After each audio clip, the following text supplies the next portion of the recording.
Hello বন্ধুরা, এটা হলো গীতার বাড়ি। এদিকে গীতা, জুন্নু আর রাজা তিনজন শুয়ে আছে, আর এদিকে অতিরিক্ত শীত পড়ার কারণে তুষারপাত হচ্ছে। তখনই জুন্নু উঠে পড়ে। আরে, জুন্নু তো উঠে বাইরে যাচ্ছে। জুন্নু তুষারপাত দেখে খুব মজা পাচ্ছে। আর এদিকে গরুটা ঠান্ডাতে চেঁচাচ্ছে। জুন্নু গরুর ডাক শুনে গরুটার কাছে যায়। আরে কি, জুন্নু আবার কোথায় যাচ্ছে? আরে, জুন্নু তো ঘর থেকে গরুটার জন্য সোয়েটার নিয়ে আসছে। বাহ, জুন্নু তো খুব বুদ্ধিমান ছেলে, তাই না বন্ধুরা? এদিকে জুন্নু গরুটাকে সোয়েটার পরাচ্ছে। আরে বাহ, সোয়েটার পরে তো গরুটাকে খুব সুন্দর দেখতে লাগছে। এদিকে আবার জুন্নু বরফ নিয়ে খেলা করছে। জুন্নুর এই তুষারপাত খুব ভালো লেগেছে। তখনই রাজা জেগে যায়। আরে উফ, খুব ঠান্ডা লাগছে। আরে কি, আমার চাদরটা ভিজলো কিভাবে? আরে কি তুষারপাত হচ্ছে? বাহ, কি দারুণ! তাড়াতাড়ি উঠি। বাহ, যেদিকেই তাকাচ্ছি সেদিকেই বরফ। বাহ, খুব সুন্দর লাগছে চারিদিক। কিন্তু খুব ঠান্ডাও লাগছে। আরে, জুন্নু কোথায়? ও, জুন্নু উঠে বরফ নিয়ে খেলা করছে। আরে জুন্নু, সোয়েটার না পরে বরফের মধ্যে খেলা করো না, তোমার ঠান্ডা লেগে যাবে। বাপরে, আমি তো এই ঠান্ডায় বরফই হয়ে যাচ্ছি। গীতা, গীতা, গীতা, ওঠো তাড়াতাড়ি। এ কি, বরফ পড়ছে? বাহ, এই ওয়েদারটা তো খুব ভালো লাগছে। খুব ঠান্ডাও লাগছে। গীতা, উঠেছো? দেখো তোমার ছেলে কি করেছে। কি হয়েছে গো? কি করেছে ও? দেখো, আমার সোয়েটারটা গরুটাকে পরিয়ে দিয়েছে। এবার আমি কি পরবো? এমনিতেই খুব ঠান্ডা লাগছে আমার। আরে, গরুটারও তো খুব ঠান্ডা লাগছে, তাই না গো? তাই জন্য এমন করেছে। কিন্তু গরুটাকে বেশ ভালোও লাগছে দেখতে, তাই না? হ্যাঁ হ্যাঁ, সেই তো। কিন্তু জুন্নু কোথায় গো? এ কি জুন্নু, এভাবে বরফ নিয়ে খেলতে নেই। সোয়েটারও পরনি তুমি। সোয়েটার না পরে এভাবে বরফ নিয়ে খেলা করলে তো সর্দি ধরে যাবে তোমার। এভাবে গীতা জুন্নুর কাছে যায়। এদিকে এসো জুন্নু, সোয়েটার পরে যাও। যদি খেলতে চাও তো তাড়াতাড়ি এসো। এভাবে গীতা জুন্নুকে নিয়ে খাটের কাছে আসে।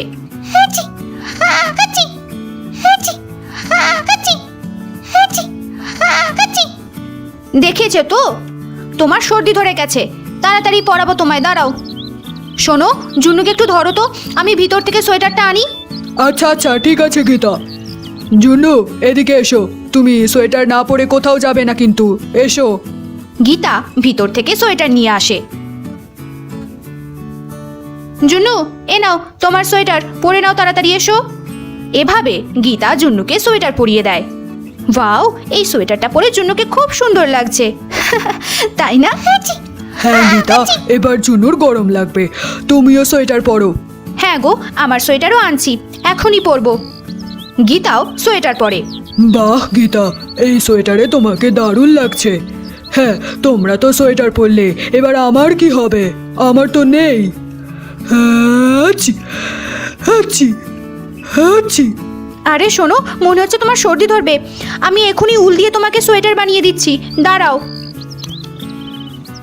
এরপর গীতা উল আনতে ভিতরে যায়, আর তখনই ওখানে চিন্নি আর চিন্টু দৌড়ে আসে। দুজনে বরফ নিয়ে খেলা করতে থাকে। এই চিন্টু, দাঁড়াও, আমার গায়ে বরফ ছুড়বে না, খুব ঠান্ডা লাগছে।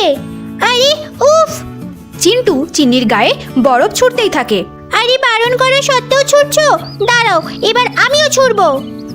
আরে তাড়াতাড়ি পালাই। এইভাবে চিন্টু দৌড়াতে থাকে, আর ওর পিছনে চিন্নিও দৌড়াতে থাকে। তখনই সীতা আর মুন্নি আসে। আরে বাচ্চারা, আস্তে খেলা করো। আরে চিন্নি আর চিন্টু তো বরফ নিয়ে খুব খেলা করছে দেখছি। তখনই গীতা ভিতর থেকে উল নিয়ে আসে। বাচ্চারা সাবধানে খেলা করো, পড়ে গেলে কিন্তু খুব ব্যথা লাগবে। আরে দিদি, তুমি এসো এসো, বসো। বাহ, তোমার সোয়েটারটা তো দারুণ, আর চিন্নিটাও খুব সুন্দর। হ্যাঁ গীতা, খুব ঠান্ডা পড়েছে, তাই কালই আমি এগুলো বানিয়েছি। কিন্তু মুন্নি, তোমার কি সোয়েটার নেই? তুমি সোয়েটার পরোনি যে? হ্যাঁ কাকিমা, আমার সোয়েটারটা নষ্ট হয়ে গেছে। মা বলেছে যে আজ মার্কেট থেকে উল নিয়ে আসবে, তারপর সোয়েটার বানিয়ে দেবে। আরে মুন্নি, তার মানে তো তোমার সোয়েটার নেই। আরে এবার কি করবে মুন্নি? আমি যদি আগে জানতাম তাহলে তো তোমার জন্য বানিয়ে আনতাম। এখন তো আমার কাছে উল শেষ হয়ে গেছে। আরে কোনো ব্যাপার না দিদি, আমি আগে মুন্নির জন্য সোয়েটার বুনবো। কি গো, ঠিক তো? হ্যাঁ হ্যাঁ, ঠিক আছে গীতা, প্রথমে মুন্নির জন্য বানাও।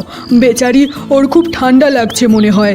মুন্নি একটু দাঁড়াও, দেখো এতটা বানিয়ে ফেলেছি আর কিছুটা বাকি। এভাবে গীতা মুন্নির জন্য সোয়েটার বানাতে থাকে, আর এদিকে চিন্নি, জুন্নু, চিন্টু খাটের উপর খেলা করছে। আমি বরফ দিয়ে স্নোম্যান বানাবো। আরে বাহ, আমি তোমার হেল্প করব চিন্টু। তুমি আবার কেন? তোমার ইচ্ছা হলে আলাদা স্নোম্যান বানাও, আমার স্নোম্যান আমিই নিজে বানাবো। এই চিন্টুটা সবসময় এমন করে। চিনি, এদিকে এসো, আমরা স্নোম্যান বানাবো। হ্যাঁ কাকু, সত্যি আমরা স্নোম্যান বানাবো। আর এদিকে গীতারও সোয়েটার বানানো হয়ে গেছে। মুনি, এই দেখো তোমার সোয়েটার বানানো হয়ে গেছে, আসো পরিয়ে দিচ্ছি। গীতা মুন্নিকে সোয়েটারটা পরিয়ে দেয়। ওয়াও কাকিমা, এই সোয়েটারটা তো দারুণ। অনেক ধন্যবাদ তোমায় গীতা কাকিমা, এই জন্য আমার তোমাকে এত ভালো লাগে। আচ্ছা মুন্নি, তুমি গিয়ে এবার খেলা করো। মুন্নি চিন্নির কাছে যায়। গীতা, সত্যি সোয়েটারটা দারুণ হয়েছে। এত কম সময়ের মধ্যে তুমি কি দারুণ বানিয়েছো। থ্যাঙ্কস দিদি। এদিকে চিন্নি, মুন্নি, জুনু আর রাজা সবাই মিলে স্নোম্যান বানাতে থাকে। এই দেখো, এটা এভাবে রেখে দিলেই এবার হয়ে যাবে। বাচ্চারা কত আনন্দে খেলা করছে, তাই না গীতা? হ্যাঁ দিদি, কিন্তু তুমি এভাবে কেন বসে আছো? এই নাও। আরে গীতা, আমার উপরই বরফ ছুটছো? দাঁড়াও, তোমার হচ্ছে। দিদি সরি, কিন্তু আমাকে ধরো দেখি। দাঁড়াও, দেখো এবার এই বরফ তোমার উপরেই ফেলে দেবো সব। এইভাবে সবাই বরফ নিয়ে খেলা করতে থাকে। তাহলে বন্ধুরা, এটাই ছিল আমাদের আজকের ভিডিও। ভিডিওটি ভালো লেগে থাকলে অবশ্যই লাইক করে দিও, আর চ্যানেলটা সাবস্ক্রাইব করতে ভুলো না যেন। Thank you for watching.